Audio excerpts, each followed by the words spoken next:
Starting a business is not easy, but it's worth it. It can be one of the most rewarding decisions you'll ever make. In this video, we'll give you the ultimate guide to setting up a successful startup.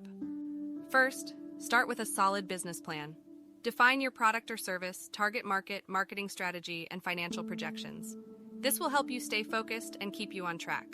Next, choose the right team. Surround yourself with people who share your vision and complement your skills. You can't do it alone, so build a team that you can trust and rely on. One of the most important steps in setting up a startup is finding the right investors. Look for investors who share your passion and who can provide not only money, but also guidance and support.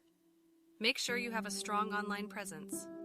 Most businesses these days depend heavily on their internet visibility. Make sure you have a website, social media accounts, and a digital marketing plan in place. Another key component of a successful startup is to be adaptable and open to change. Listen to feedback and be willing to pivot if needed.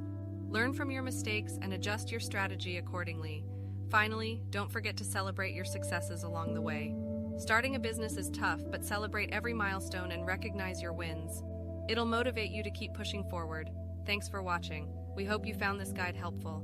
Don't forget to subscribe to our channel for more tips and advice on entrepreneurship.